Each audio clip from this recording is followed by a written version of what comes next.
Estamos contentos de este sábado. Qué maravilloso sábado he pasado yo con ustedes. Realmente es un privilegio cuando visitamos a nuestros hermanos, cuando somos de diferentes iglesias, pero venimos a visitar a nuestros hermanos queridos. Es un honor y un gozo. Por eso es que se cumple lo que dice el Salmo 133, versículo 1. Mirad cuán delicioso y cuán dulce es habitar los hermanos juntos en armonía. Eso es maravilloso, ¿verdad? Cuando estamos todos de acuerdo, cuando estamos en la misma doctrina, cuando estamos en la misma religión, es maravilloso el compartir, ¿sí o no? Bien. El tema de hoy, de esta tarde, forma parte de esa serie de mensajes que este fin de semana he tenido el privilegio de presentar, y este último tema se titula Los jóvenes del remanente. Pero hablando del remanente, mis amados hermanos, el Señor Jesús profetizó cuando estaba con la mujer samaritana, profetizó de que iba a surgir un remanente.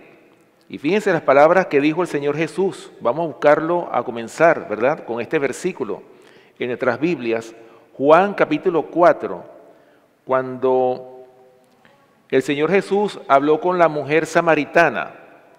Qué bonita historia, ¿verdad? A mí me gusta mucho esta historia de Jesús y la mujer samaritana, cómo el Señor rompe con esa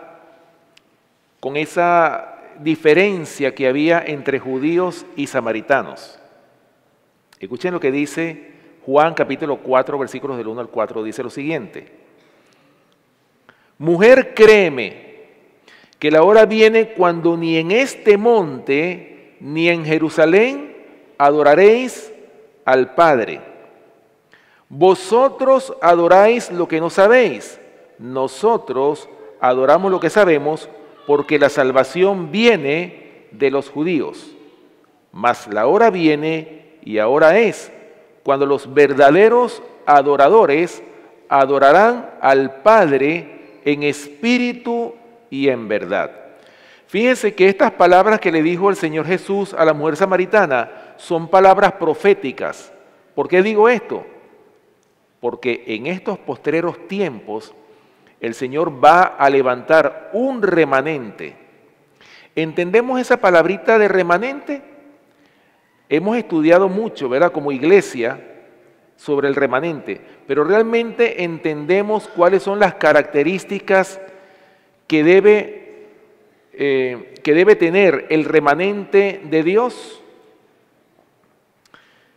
Fíjense, hermanos, Cristo, el Señor, viene por segunda vez a esta tierra a buscar a un pueblo.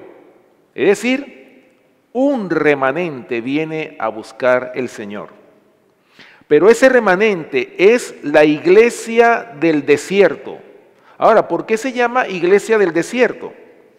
Porque es una iglesia disidente, una iglesia que no tiene pastor terrenal, que no tiene un templo físico donde adorar. ¿Por qué? Porque el Señor Jehová tomará la rienda de la obra en sus propias manos y Él mismo va a apacentar a su iglesia. Porque los pastores terrenales que Él designó para apacentar a su grey no han cumplido con el cometido sagrado de pastorear a sus ovejas. Y esto no lo estoy diciendo porque lo estoy inventando. Fíjense que tanto la Biblia como el espíritu de profecía nos confirman a nosotros que en estos postreros tiempos el Señor va a trabajar de una forma contraria a planes humanos. Y eso lo vamos a ver. Fíjense primeramente lo que dice la Biblia. Vamos a buscar en Ezequiel, en el libro del profeta Ezequiel, para que ustedes vean que este profeta profetizó de que los pastores se estaban apacentando a sí mismos. Y fíjense lo que trae como consecuencia este acto o esta, digamos, infatuación de los pastores en no apacentar a sus ovejas. Vamos a buscar Ezequiel capítulo 34 y vamos a leer los versículos, primeramente el versículos 1 y 2. Ezequiel capítulo 34, versículos 1 y 2. Todo este capítulo habla de los pastores de la grey, la responsabilidad que el Señor le dio a los pastores de apacentar a su grey. ¿Qué significa la palabra apacentar? La palabra apacentar significa alimentar a la grey con el pan de vida. Ese es el propósito o la misión que Dios le asignó a los pastores que Él escogió para apacentar a su pueblo escogido. Ezequiel capítulo 34, versículos 1 y 2. Fíjense lo que dice. Vino a mí palabra de Jehová diciendo, hijo de hombre, profetiza contra los pastores de Israel. Profetiza y di a los pastores. Así ha dicho Jehová el Señor. Ay de los pastores de Israel que se apacientan a sí mismos. ¿No apacientan los pastores a los rebaños? Versículo 6. Anduvieron perdidas mis ovejas por todos los montes y en todo collado alto y en toda la faz de la tierra fueron esparcidas mis ovejas y no hubo quien las buscase ni quien preguntase por ellas. Versículos 10 y 11. Dice, así ha dicho Jehová el Señor, he aquí yo estoy contra los pastores y demandaré mis ovejas de su mano y les haré dejar de apacentar las ovejas, ni los pastores se apacentarán más a sí mismos, pues yo libraré mis ovejas de sus bocas y no les serán más por comida.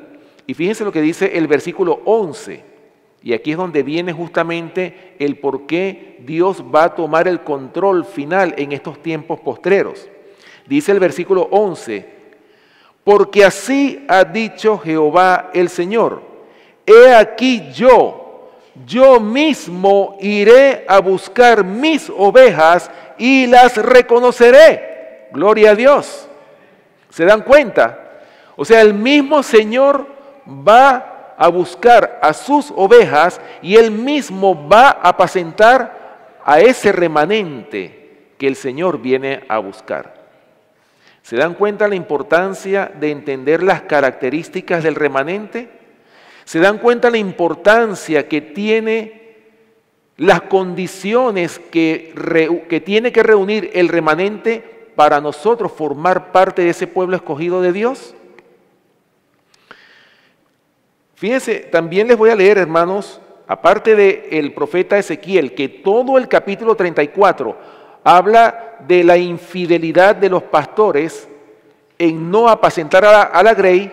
También el espíritu de la profecía también nos habla, en Testimonio para los Ministros, página 300, habla también la sierva del Señor, cómo Dios va a tomar control final de esta obra en estos tiempos postreros, por la infidelidad de los siervos que Dios ha escogido para apacentar a su pueblo. Escuchen lo que dice Testimonio para los Ministros, página 300. Dice, permítame decirle que el Señor actuará en esta etapa final de la obra en una forma muy diferente de la acostumbrada, contraria a todos los planes humanos. Y sigue diciendo, habrá entre nosotros personas que siempre querrán controlar la obra de Dios y dictar hasta los movimientos que deberán hacerse cuando la obra avance bajo la dirección de ese ángel que se une al tercero para dar el mensaje que ha de ser comunicado al mundo. Dios empleará formas y medios que nos permitirán ver que Él está tomando la rienda en sus propias manos. Los obreros se sorprenderán por los medios sencillos que utilizará para realizar y perfeccionar su obra en justicia. ¿Se dan cuenta, hermanos?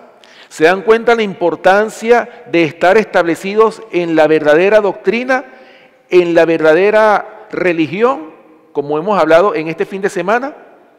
Por eso es importante que nosotros aprendamos a oír la voz del buen pastor. El Señor no nos manda a depender del poder humano. ¿Cuál es el propósito de escudriñar la Biblia y estudiar el espíritu de profecía? ¿Con qué propósito el Señor manda a escudriñar su palabra? Para que aprendamos a discernir la voz del buen pastor y diferenciarla de la voz del maligno. Porque también recuerden, hay un espíritu con minúscula, lo dijimos esta mañana, que le está hablando a todas las iglesias. ¿Para qué? Para que se desvíen, para que se descarríen, para que pierdan el objetivo de la salvación y de la vida eterna. Por eso es importante que nosotros tomemos en serio ese versículo en la palabra de Dios que dice en Juan capítulo 5, versículo 39, escudriñad las escrituras, porque a vosotros os parece que en ellas tenéis la vida eterna y ellas son las que dan testimonio de mí. Por eso, mis hermanos, estamos llegando al tiempo de que el Señor ya no va a trabajar con ninguna organización religiosa establecida. Él va a llamar a su pueblo, a su pueblo fiel, a que salga de Babilonia. Y qué triste, ¿verdad? ¿En qué se ha convertido el mundo religioso de hoy día? En una confusión, ¿sí o no? En una Babilonia. Y el Señor va a llamar a su pueblo fiel a que salga de Babilonia. Pero estamos hablando de que no va a llamar a todo el mundo, va a llamar solamente al remanente. Y por eso es muy importante que nosotros entendamos bien cuáles son las características del remanente que Cristo viene a buscar cuando venga por segunda vez. Ahora, ¿por qué causa o razón el Señor ya no va a trabajar más con ninguna organización religiosa establecida? Bueno, esta mañana lo hemos dicho, que nuestra religión ha sido cambiada y muchos son los que están siguiendo las falsas religiones, pero el Señor viene a buscar la religión verdadera o aquellos que están siguiendo la verdadera religión. A eso es que el Señor viene a buscar.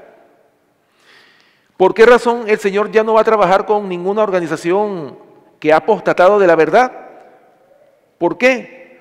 Porque el Señor no va a llevarse al cielo a nadie que haya o que esté en el error. Ahora, fíjense bien, hermanos. De cada apostasía, el Señor siempre ha sacado un remanente.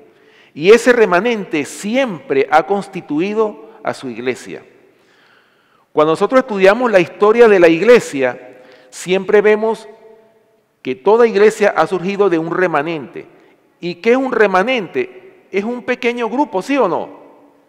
Pero ese pequeño grupo empieza a crecer, así como crecieron los apóstoles. ¿Se acuerdan? Los 12 apóstoles, sobre 12 hombres el Señor fundó su iglesia. Y más tarde se convirtió en la iglesia cristiana. Y fue creciendo hasta que la primera etapa de la iglesia, que fue la iglesia de Éfeso, apostató de la verdad, pero siempre de cada apostasía el Señor siempre ha sacado un remanente. Ahora, hablando del concepto de iglesia, porque hay muchos hermanos que no entienden el concepto de la palabra iglesia. La misma palabra de Dios lo define. Mateo capítulo 18, versículo 20. Aquí está el concepto de la palabra iglesia. Mateo capítulo 18, versículo 20. Algo tan sencillo como esto. Dice, porque donde están 2 o 3 congregados en mi nombre, allí estoy yo en medio de ellos. Qué maravilloso, ¿verdad? O sea, ¿cuál es el concepto de la palabra iglesia de acuerdo a este versículo? ¿Está diciendo el Señor donde están 200 y 300? Claro, no quiere decir con esto de que toda congregación o el remanente siempre va a ser un grupo extremadamente pequeño. Ahora mismo nosotros aquí podemos ser parte de ese remanente. Fíjense lo que dice aquí claramente, donde están 2 o 3 congregados en mi nombre. ¿Qué les quiere decir eso a ustedes? 2 o 3 personas constituyen ¿qué? A la familia, ¿sí o no? ¿Acaso cada familia no es una iglesia?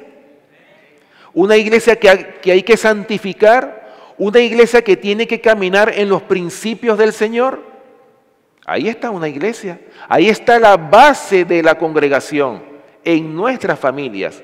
Y por eso es importante que el padre, el esposo, que es el sacerdote del hogar, le dé a su familia el alimento a su tiempo, apacentar a esa iglesia de la familia, con el culto matutino y con el culto vespertino. Bien, fíjense bien, hermanos, voy a leerles aquí un comentario, pero primero vamos a buscar el versículo, Primera de Samuel, para que ustedes vean, ya que estamos hablando aquí en el espacio de los jóvenes. Yo siempre he dicho que los jóvenes son el tesoro de las iglesias, porque ellos son los que tienen la energía. No es lo mismo que un adulto predique el evangelio a que un muchacho de 16, 17 años esté predicando el evangelio. Causa mucho más impresión que un joven, un niño, predique la palabra de Dios a que la predique un adulto. Porque la gente saca como conclusión, bueno, ya como ya él tiene ya 60 años, 50 años, bueno, ya está ya en sus últimos años y bueno, ya no le quedó otra que meterse a cristiano. Así piensa el mundo. Pero la gente se impresiona cuando un niño, cuando un joven está consagrado en los caminos del Señor. Y por eso es importante que estas sociedades de jóvenes cada día crezcan más, agarren más cuerpo y los jóvenes sean los que tomen la batuta de la iglesia.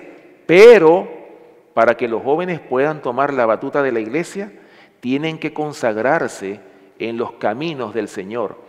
Tienen que estar en la verdadera religión, porque si están en un camino torcido, va a suceder como lo decíamos esta mañana en Isaías capítulo 3, versículo 12, que decía, pueblo mío, los que te guían te engañan, pero esos que te guían, ¿quiénes eran? Eran jóvenes. Y mujeres se enseñorearon de él, dice Isaías capítulo 3, versículo 12. No vaya a ser que esos jóvenes no consagrados causen un daño terrible a la iglesia, como lo vamos a leer aquí a continuación. Primera de Samuel, capítulo 2, versículo 17. Primera de Samuel, capítulo 2, versículo 17. Bueno, primero vamos a leer el versículo 12 para tener un contexto. Y después leemos el versículo 17. Hablando de los hijos de Elí. ¿Quiénes eran los hijos de Elí? Eran jóvenes, ¿sí o no? Que estaban ministrando el santuario. ¿Estamos de acuerdo? Escuchen lo que dice el versículo 12 primeramente. Los hijos de Elí eran hombres ¿cómo? Impíos y no tenían conocimiento de Jehová. Y el hecho de que no tenían conocimiento de Jehová no era porque no se les había presentado, sino que eran negligentes, no quisieron aprender la palabra de Dios o las exigencias de lo que el Señor decía en su palabra. Versículo 17, y fíjense lo que dice aquí. Era pues muy grande delante de Jehová el pecado de los jóvenes, porque los hombres menospreciaban las ofrendas de Jehová. O sea, no era por falta de conocimiento que los hijos de Elí estaban o eran hombres impíos, sino que ellos menospreciaban las ofrendas o hasta la palabra de Jehová la estaban menospreciando.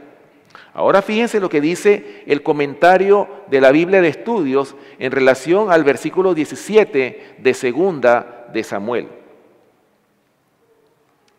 Escuchen lo que dice. Cuando los israelitas fueron testigos de la corrupta conducta de los sacerdotes, pensaron que era más seguro que sus familias no acudieran al lugar designado para el culto. Muchos salieron de Silo con su paz perturbada y su indignación despertada, hasta que al fin resolvieron ofrecer ellos mismos sus sacrificios, llegando a la conclusión de que esto sería tan plenamente aceptable a Dios como sancionar de alguna manera las abominaciones practicadas en el santuario. Tremendo comentario, ¿verdad? ¿Qué nos dice esto a nosotros? Había tanta corrupción en los tiempos del sacerdote Elí. Ustedes saben muy bien que Elí fue un padre, diríamos, alcahuete. ¿Saben lo que es la palabra alcahuete? Que le permitió a los hijos las iniquidades que ellos estaban haciendo. Nunca los reprendió. ¿Y cuál fue el resultado?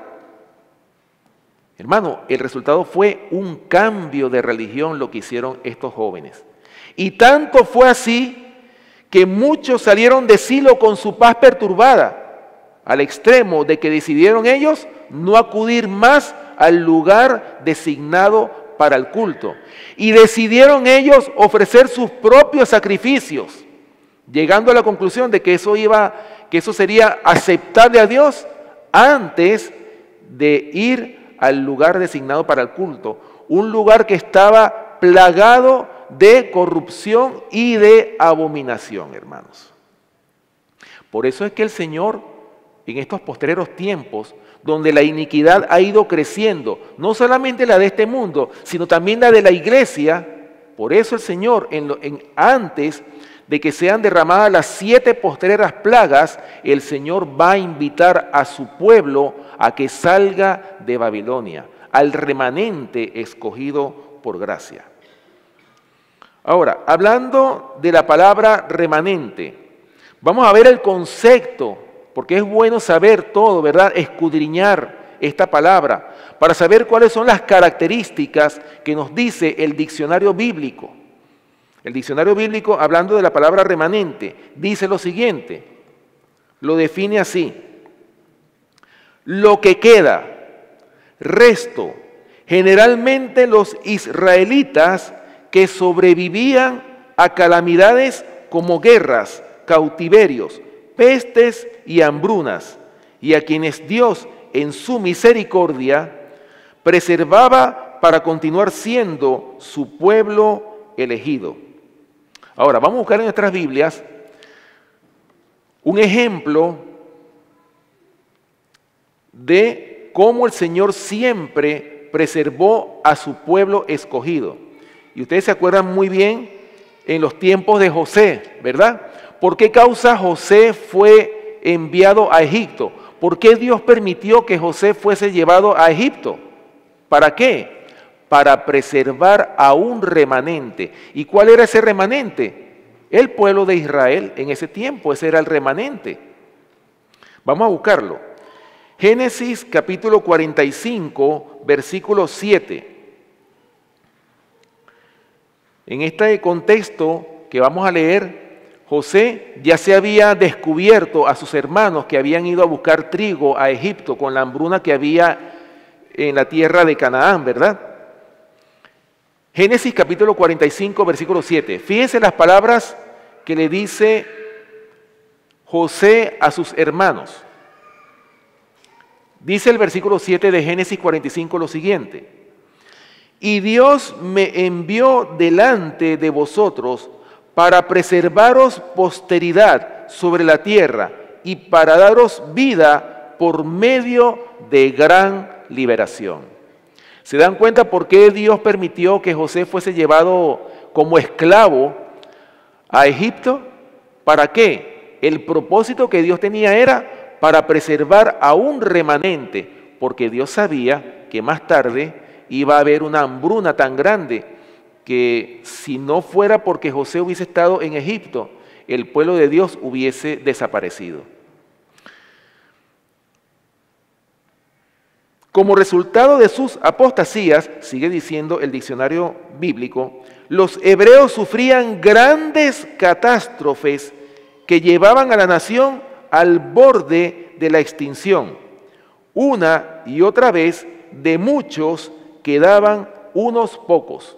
Acuérdense que también quedaba un remanente, ¿por qué causa?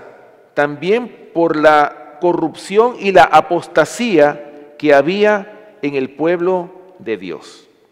Vamos a buscar en nuestras Biblias Jeremías capítulo 42, versículos del 1 hasta el 3. Jeremías capítulo 42, versículos del 1 hasta el 3. Dice, vinieron todos los oficiales de la gente de guerra, y Johanán, hijo de Carea, Jesanías, hijo de Osaías, y todo el pueblo, desde el menor hasta el mayor. Y dijeron al profeta Jeremías, acepta ahora nuestro ruego delante de ti, y ruega por nosotros a Jehová tu Dios, por todo este resto, pues de muchos hemos quedado unos pocos, como nos ven tus ojos, para que Jehová tu Dios nos enseñe el camino por donde vayamos y lo que hemos de hacer.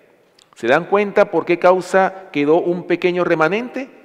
Por la apostasía que había en el pueblo de Israel.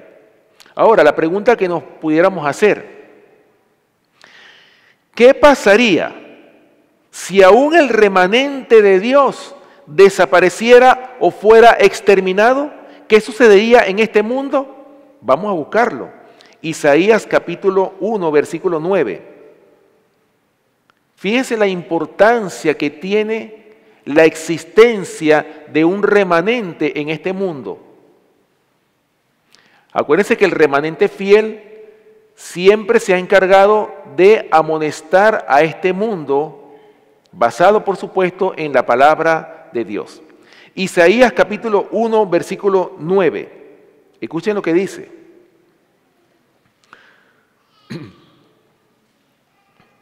Si Jehová de los ejércitos no nos hubiese dejado un resto pequeño, como Sodoma fuéramos y semejantes a Gomorra. ¿Qué pasaría si Dios no conservara un remanente en este mundo? ¿Qué pasaría? ¿O a qué llegaría este planeta Tierra? ¿A qué llegaría? A la condición de Sodoma y Gomorra. Pero fíjense, hermanos, ¿acaso nosotros no estamos dando los pasos para que este mundo, con todo lo que estamos viendo, no está llegando al extremo de compararse a Sodoma y a Gomorra? ¿No se están dando los pasos para llegar a eso? Ustedes saben muy bien la ley que se aprobó hace unos años atrás, la ley del matrimonio igualitario. ¿Y cuántas cosas más o cuántas abominaciones no vamos a ver nosotros con nuestros propios ojos, especialmente en estos postreros tiempos? Por eso es que el Señor siempre ha preservado un pueblo escogido. ¿Para qué? Para dar al mundo ese último mensaje de misericordia. Ahora, continuando, ¿verdad?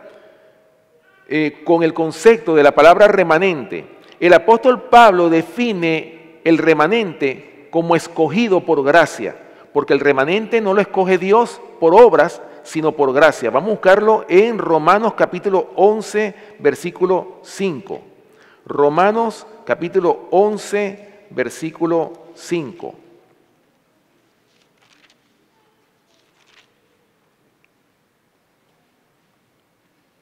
versículos 5 y 6, vamos a leer. Dice, así también aún en este tiempo ha quedado un remanente escogido por gracia. Y si por gracia, ya no es por obras. De otra manera, la gracia ya no es gracia.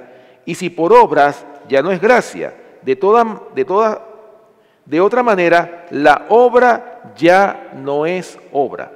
¿Cómo ha sido escogido este remanente que Dios ha elegido? ¿De qué forma lo ha escogido el Señor? A través de la gracia. Por eso es que nosotros somos salvos por gracia, dice la palabra de Dios. ¿Sí o no? Así es.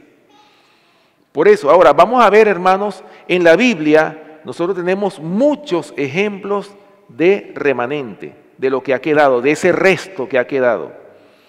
Bueno, el primer ejemplo que nosotros pudiéramos mencionar, ¿cuál es? En Génesis, antes del diluvio, Noé, ¿verdad? Y su familia. ¿Cuántas personas se salvaron de esa gran multitud, de esa extensa población que había en los tiempos antediluvianos? Que se calculaba que eran alrededor de unos 6.000 millones de habitantes habían en los tiempos antediluvianos. ¿Cuántos se salvaron apenas? 8 personas nada más constituyeron ese remanente. Otro ejemplo de remanente lo podemos citar, ¿verdad? De las 10 tribus de Israel, la apostasía que hubo en el pueblo de Israel. De las 10 tribus, ¿cuántas tribus quedaron? Solamente 2 tribus conservaron el verdadero evangelio. ¿Y las demás qué pasó con las demás? Apostataron de la verdad. Hermanos, ¿por qué hago énfasis en esto de la apostasía? Porque nosotros que hemos tomado la decisión de estar firmes en la verdad, como dice la palabra de Dios, el que esté firme, mire que no caiga. Nosotros, como pueblo escogido de Dios, corremos el peligro de caer si nosotros todos los días no nos alimentamos de la palabra de Dios. Pero no es solamente estudiarla, sino es ponerla por obra, Señor. Hermanos, la sierva del Señor dice claramente que nosotros tenemos que vivir este mensaje para hacer una carta, una epístola leída por todos.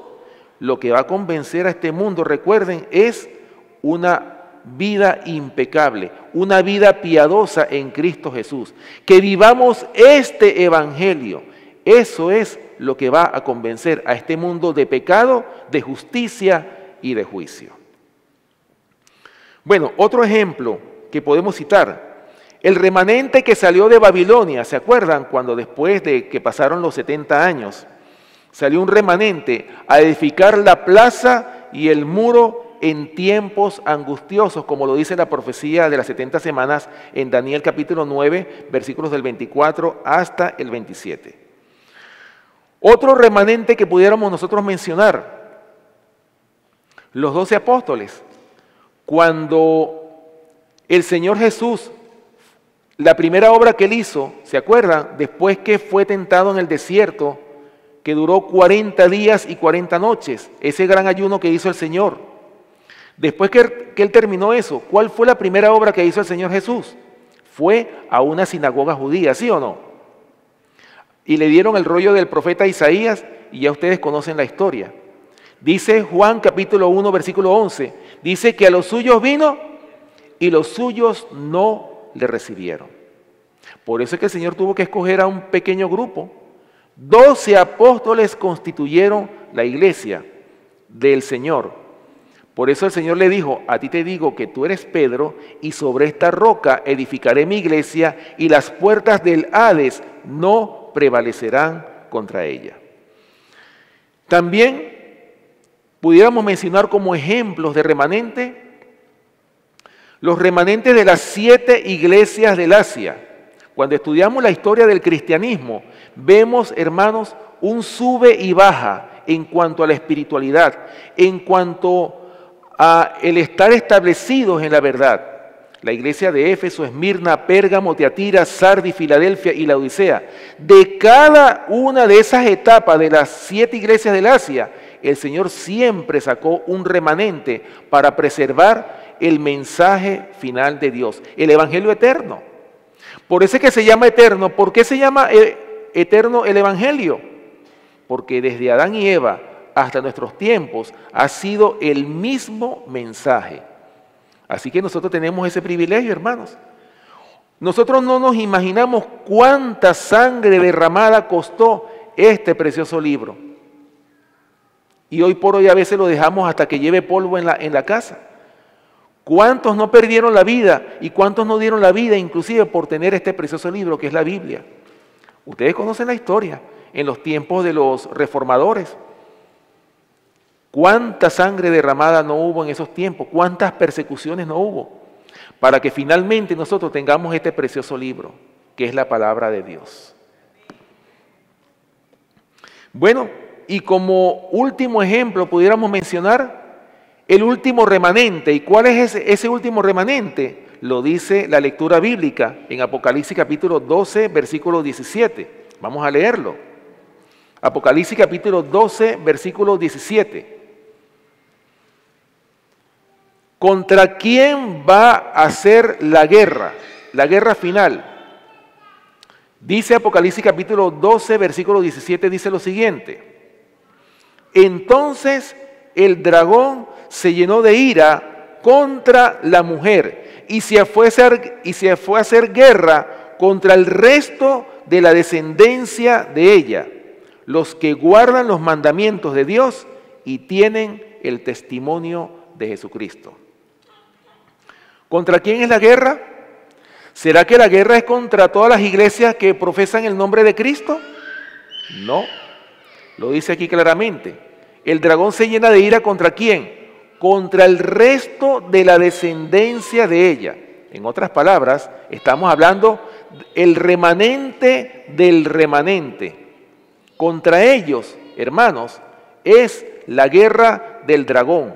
Aquellos, y lo dice claramente, aquellos que guardan los mandamientos de Dios, ¿y qué más tienen? El testimonio de Jesucristo.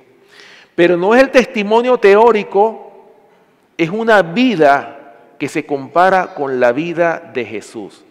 Esa es la característica que tiene el remanente. Y hoy por hoy nosotros necesitamos adoptar ese estilo de vida. Y por eso, hermanos, podemos llegar a la conclusión de que el Señor ha tenido una gran misericordia con nosotros al darnos este precioso tesoro, tanto la Biblia como el espíritu de la profecía. El último remanente tiene en su mano nada más y nada menos que el Evangelio eterno, que ha de ser predicado a toda nación, tribu, lengua y pueblo. Nosotros tenemos ese privilegio. Nosotros fuimos llamados como un pueblo escogido por gracia para dar al mundo este mensaje final de Dios. Pero si nosotros no lo hacemos, ¿qué va a pasar? ¿Ustedes creen que el Señor va a seguir trabajando con la iglesia que se llama adventista para dar este mensaje? ¿Qué va a hacer el Señor finalmente? ¿Acaso no va a llamar a los obreros de la hora undécima para dar este mensaje? ¿Quiénes forman los obreros o quiénes son los obreros de la hora undécima? No somos nosotros, tristemente. Son aquellos que actualmente quizás están en los pecados más abominables que puedan haber, pero que finalmente se van a convertir a Cristo. Un delincuente, una prostituta o cualquier persona que cometa las más grandes abominaciones, cuando esos seres conocen la liberación que Cristo puede dar, esos son los que se van a entregar en alma, mente, cuerpo y espíritu.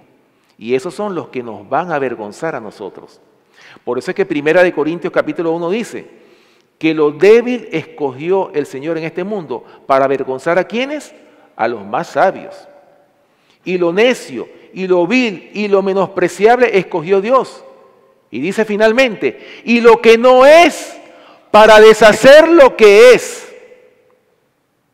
¿Entendemos esas palabras? ¿Qué es lo que no es? Aquellos que nunca tuvieron la verdad que nosotros tenemos. Aquellos que no son, van a avergonzar a ¿quiénes? A los que han tenido la verdad de este evangelio eterno que somos nosotros.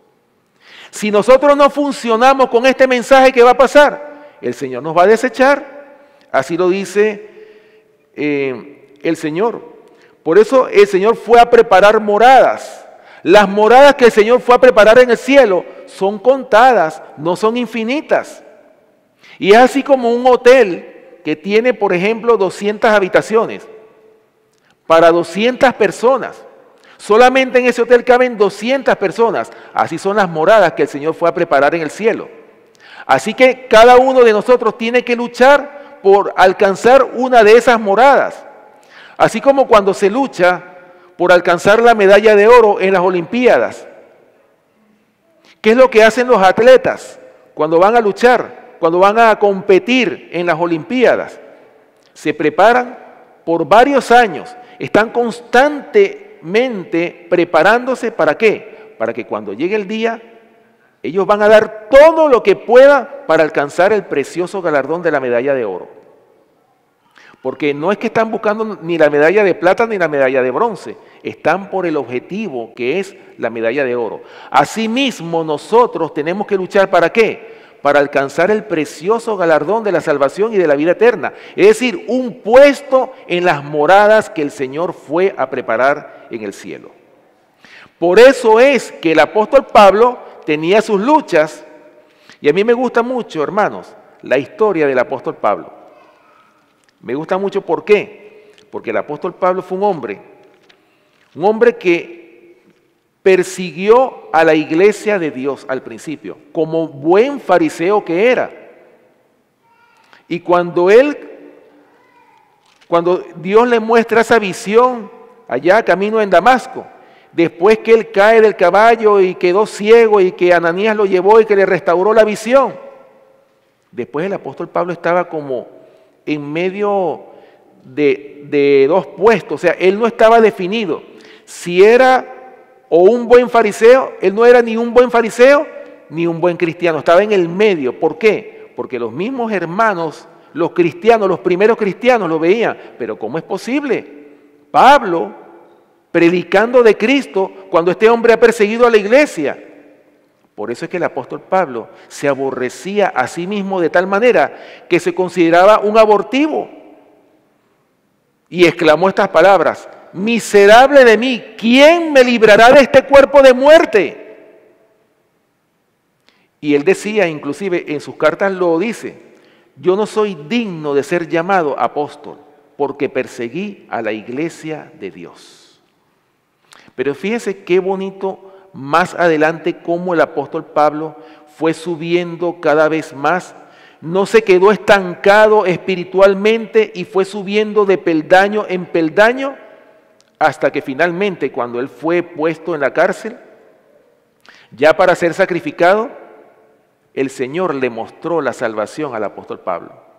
Y fue cuando le escribe al joven Timoteo la última carta, es decir, la segunda epístola a Timoteo, en el capítulo 4, que le dice: he acabado la carrera, he guardado la fe, por lo demás me está guardada la corona de vida, el cual me dará el Señor juez justo, y no solo a mí, sino a todos aquellos que aman su venida. Gloria a Dios. Hermanos, el apóstol Pablo entendió lo que era la justificación por la fe. Él la vivió en carne propia. Y nosotros también podemos tener esa misma experiencia de la justificación por la fe. El Señor nos puede mostrar su salvación. Nosotros podemos tener esa experiencia. Y estamos llamados a vivir esa experiencia que también tuvo el apóstol Pablo. Dios nos puede mostrar a nosotros la salvación. Así como se la mostró al profeta Daniel. Ustedes saben muy bien que en Daniel capítulo 12, el Señor le dice a Daniel: anda, descansa para que tú seas despertado en la mañana de la resurrección. El profeta Daniel tuvo ese privilegio de saber que había sido sellado para vida eterna. ¿Acaso ustedes creen que el Señor no nos puede mostrar a nosotros su salvación? También nos las puede mostrar, pero tenemos que participar de la experiencia de la justificación por la fe, que es la experiencia que el remanente va a tener finalmente. Vamos a buscar en 1 Corintios para que ustedes vean que el apóstol Pablo, las luchas que él tenía, ¿verdad? Cómo él estaba luchando contra sí mismo. Primera de Corintios capítulo 9, y vamos a leer los versículos del 24 hasta el 27, para que ustedes vean la lucha que el apóstol Pablo tenía. Y es la lucha que nosotros deberíamos de tener. Primera de Corintios capítulo 9, versículos del 24 hasta el 27. Dice: ¿no sabéis que los que corren en el estadio, todos a la verdad corren, pero uno solo se lleva el premio? Corred de tal manera que lo obtengáis. Todo aquel que lucha, de todo se abstiene. Ellos a la verdad para recibir una corona corruptible, pero nosotros una incorruptible. Así que yo de esta manera corro, no como a la aventura, de esta manera peleo, no como quien golpea el aire, sino que golpeo mi cuerpo y lo pongo en servidumbre, no sea que habiendo sido heraldo para otros, yo mismo venga a ser eliminado. ¿Lo ven la lucha? ¿Ven la lucha que tenía el apóstol Pablo? Él era un heraldo para ¿quiénes? Para muchos.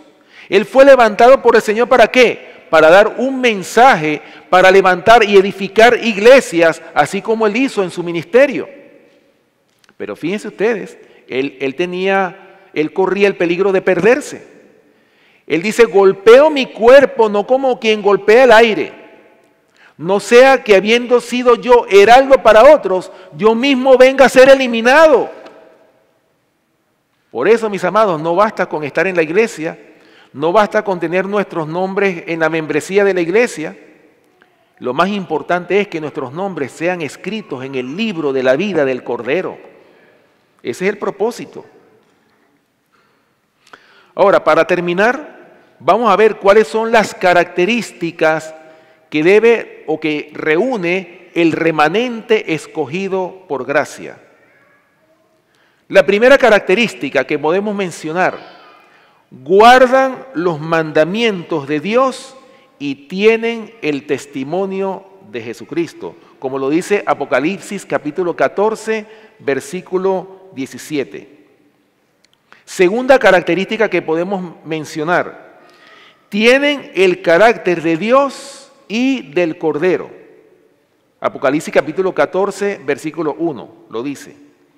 Tercera característica que reúne el remanente escogido por gracia: no se contaminaron con falsas doctrinas. Y aquí está precisamente lo que hemos hablado en este fin de semana: el cambio de la religión. Por eso insisto mucho en esto, mis amados hermanos. Nosotros como pueblo tenemos que perseverar en la sana doctrina. Tenemos que luchar para estar establecidos en la verdad presente. Pero hay muchos que se llaman iglesia de verdad presente, pero de presente o de verdad no tiene nada. Nosotros tenemos que perseverar para ser un pueblo diferente del mundo y de las iglesias que se han vuelto al mundo. Otra característica del remanente escogido por gracia: en sus bocas no ha sido hallada mentira. Hermanos, ¿cuántas veces nosotros mentimos? A veces mentimos y no nos damos cuenta que estamos diciendo una mentira. Porque recuerden que la mentira no es solamente decirla, sino a veces nosotros podemos dar una mala impresión de algo que no es verdad. Mentimos de muchas maneras, pero dice claramente aquí que en sus bocas no ha sido hallada mentira. Esa es una de las características del remanente escogido por gracia, como lo dice Apocalipsis capítulo 14, versículo 5. Otra característica más que reúne el remanente que el Señor viene a buscar: tienen en sus manos el evangelio eterno que ha de ser predicado a toda nación, tribu, lengua y pueblo. Como lo dice el mensaje de los 3 ángeles, ¿verdad? De Apocalipsis capítulo 14. Otra característica más que reúne el remanente, y es muy importante estas características, que las fijemos en nuestra mente. ¿Para qué? Para ponerlas por obra. Han alcanzado la santidad, sin la cual nadie verá al Señor, como lo dice Hebreos capítulo 12, versículo 14. ¿Dónde tenemos que alcanzar la santidad? ¿En el cielo? ¿Será que cuando Cristo venga nos va a quitar todos los defectos o los pecados que no hemos superado? No. Aquí es donde nosotros tenemos que comenzar. Aquí es donde comienza la preparación para el cielo. Aquí es donde comienza la preparación para salir de las ciudades al campo también. Hermanos, donde quiera que nosotros estemos, tenemos que prepararnos. Tenemos que ser la luz del mundo. Porque recuerden, Daniel y los 3 jóvenes hebreos que podemos mencionar como ejemplo, ellos fueron enviados a Babilonia, y en Babilonia ellos dieron el testimonio de la verdadera religión. Y a donde quiera que nosotros vayamos, ¿qué tenemos que hacer? Estemos en la ciudad o estemos en el campo, si no estamos establecidos en la verdad presente, ¿qué va a pasar? La ciudad nos va a influir con sus malas cosas, y vamos a terminar ¿en qué? En apostasía. Por eso es importante que el pueblo de Dios esté establecido en la verdad presente. Otra característica que podemos mencionar finalmente, dice, no dependen ni confían en el hombre, sino que confían ¿en quién? En Jehová, el Dios creador de los cielos y de la tierra. Bueno, hermanos, este mensaje del remanente yo lo he considerado como un mensaje muy importante que nosotros debemos estudiar constantemente. Si nosotros queremos ganar el cielo, ¿qué tenemos que hacer? Conocer realmente la sana doctrina. Conocer qué es lo que Dios exige de cada uno de nosotros. ¿Para qué? Para que podamos ser parte de ese pueblo escogido que alcanzará finalmente la salvación y la vida eterna. Hermanos, recuerden, el remanente va a estar formado por muchos jóvenes, y por eso es nuestro énfasis en que los jóvenes se preparen, que no solamente vengan a la iglesia a pasar un bonito rato por las tardes en la sociedad de jóvenes. Tiene que ser mucho más que eso. El Señor los ama con un amor entrañable. Dios quiere ver a nuestros hijos en el reino de los cielos. Pero nosotros como padres también tenemos que hacer una labor. Tenemos que hacernos amigos de nuestros jóvenes, de nuestros hijos. Si hemos fallado, si hemos cometido errores con nuestros hijos, ¿cuál es nuestro deber como padres? Reconciliarnos con ellos. Así como el Señor quiere reconciliarse con cada uno de nosotros. El Señor nos ha dado a cada uno de nosotros el ministerio de la reconciliación. Y Dios quiere, en su gran amor y en su gran misericordia, quiere reconciliarse con nosotros. Yo creo que el deseo de Dios es que todos, sin que falte ninguno, seamos salvos. Pero tristemente el Señor sabe que eso no se va a poder llevar a cabo. Y que tenemos que luchar para alcanzar la salvación y la vida eterna que el Señor nos ha traído a través de su Hijo amado Cristo Jesús, para honra y gloria de su santo y divino nombre. Hermanos, estoy muy contento con haber estado aquí este fin de semana con ustedes. Yo les exhorto como iglesia, y ya esta es mi exhortación, mi llamado final a esta iglesia al venimiento del séptimo día, los 3 ángeles. Hermanos, luchen porque esta iglesia siga siendo la luz del mundo. Luchen porque los problemas internos, porque en todas las iglesias hay problemas. Pero hermanos, luchemos porque esta obra que se está haciendo, ustedes no se imaginan cuántas personas están agradecidas por la obra que esta iglesia está haciendo a nivel internacional. Vale la pena apoyar este ministerio con nuestros diezmos, con nuestras ofrendas, porque es pesada la carga. Y no tengamos pesadez en darle al Señor. Demos nuestras ofrendas con un corazón dadivoso, con un corazón alegre, porque nuestras ofrendas va a servir ¿para qué? Para que esta obra pueda continuar y muchas almas puedan conocer esta verdad presente del Evangelio eterno, para que muchos puedan llegar al conocimiento de la verdad. Me decía el hermano Santos Reyes, cuando estábamos almorzando, que la mayoría de los miembros de esta iglesia son o vienen de la iglesia pentecostal. Y yo le doy gloria a Dios por eso, que esta iglesia esté llena de diferentes miembros de diferentes iglesias. Hermanos, se está cumpliendo lo que dijo el Señor en su palabra, que va a escoger a hombres y mujeres de diferentes nacionalidades, de diferentes credos, pero los va a unir en un solo mensaje para dar al mundo ese mensaje final de Dios, para que Cristo venga con gran poder y gloria a buscar a ese remanente escogido por gracia. Que el Señor les bendiga, y es mi deseo y oración que ustedes sigan en este camino de la lucha para alcanzar la salvación y la vida eterna. Que el Señor les bendiga.